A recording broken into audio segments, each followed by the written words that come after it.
Hello மக்களே, நான் சொன்ன மாதிரி போன சண்டே நாங்கள் வேளாங்கண்ணி கோயிலுக்கு போயிட்டு வந்தோம். நீங்கள் பார்த்துட்ருக்கிறது இந்த வேளாங்கண்ணி மாதாவுடைய ஆலயம் தான். இது மாதாவோட அருளால் நம்ம அனைவருமே அது மட்டும் இல்லாமல் உங்களுடைய வேண்டுதலையும் நான் வேண்டியிருந்தேன். குழந்தை இல்லாதவங்களுக்கு குழந்தை கொடுக்கணும், உடல்நிலை சரியில்லாதவங்க உடம்பு நல்லா இருக்கணும், கடனிலேருந்து விடுபடணும், எல்லாமே நான் வேண்டியிருக்கேன். அனைவரும் மரியன்னையோட ஆசீர்வாதத்தோடு எல்லாருமே நல்லா இருப்போம். அது மட்டும் இல்லாமல் இன்னொரு முக்கியமான விஷயம் என்னென்னா, இந்த சம்மரில் போனதுனால சரியான கூட்டங்க. இந்த வீடியோ பார்த்தா உங்களுக்கே தெரியும்.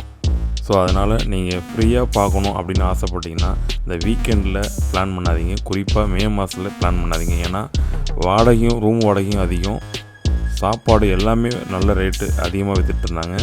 அப்படியும் நீங்கள் மே மாதம் லீவில் போகணுன்னு ஆசைப்பட்டீங்கன்னா நீங்கள் கோவில் ரூம் புக் பண்ணுங்கள். அதுதான் வாடகையும் கம்மி, சமைச்சு சாப்பிட்ற ஃபெசிலிட்டியும் இருக்கும். நாங்கள் போனப்போ ரூமே கிடைக்கலங்க. அப்படியே கஷ்டப்பட்டு தேடி கண்டுபிடிச்சி சின்னோண்டு ரூமு, அதுவே 1500 ஒரு நாளைக்கு போட்டாங்க. ஸோ அது மட்டும் இல்லாமல் வேறு லாட்ஜெலாம் பார்த்தீங்கன்னா 2500 வரைக்கும் நான்ஏசி ரூமே போட்டுட்டு இருந்தாங்க. ஸோ நீங்கள் ஃப்ரீயாக போகணுன்னு ஆசைப்பட்டீங்கன்னா இந்த மே மாதத்தை தவிர்த்துட்டு மற்ற நாளில் போனால் உங்களுக்கு நல்லாவே போயிட்டு சாமி கும்பிட்டு வரலாம். நல்ல கூட்டங்க. இந்த சம்மரில் எல்லாருக்கும் லீவு அப்படின்றதுனால நிறைய பேர் வந்திருந்தாங்க.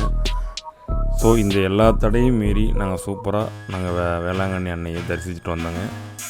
இன்னொரு முக்கியமான விஷயம் என்னென்னு பார்த்தீங்கன்னா, நீங்கள் வேளாங்கண்ணிக்கு பட்ஜெட் ஃப்ரீயாக போகணுன்னா ஒன்று வீக் டேஸில் போங்க, ரெண்டாவது பார்த்தீங்கன்னா கோயில் ரூம் புக் பண்ணுங்கள், மூணாவது பார்த்தீங்கன்னா அங்கேயே சமைச்சு சாப்பிட்றது ட்ரை பண்ணுங்கள்.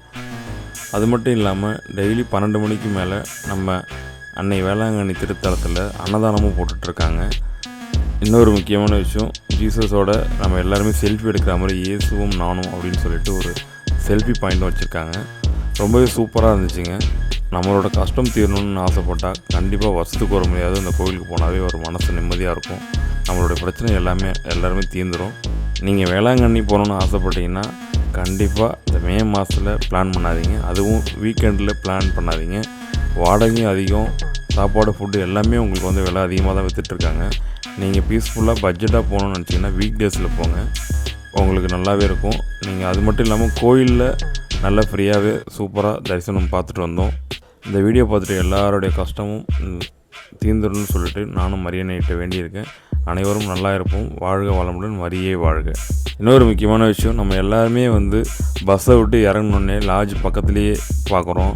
அதுதான் விலை அதிகமாக இருக்குது. இன்னும் சந்துக்குள்ளே நிறைய லாட்ஜெலாம் இருக்குங்க. கொஞ்சம் டைம் ஸ்பெண்ட் பண்ணி பார்த்தீங்கன்னா உங்கள் விலை கம்மியாகவே கிடைக்கும். அதனால் பட்ஜெட் ஃப்ரீயாக போகணுன்னு ஆசைப்பட்டீங்கன்னா கோயில் உங்களை போயுங்க. நீங்கள் 2லேருந்து 3 நாள் தங்கணும்னு ஆசைப்பட்டீங்கன்னா கண்டிப்பாக நீங்கள் சமைச்சு சாப்பிட்றதுக்கு பிளான் பண்ணுங்கள். நன்றி, வணக்கம்.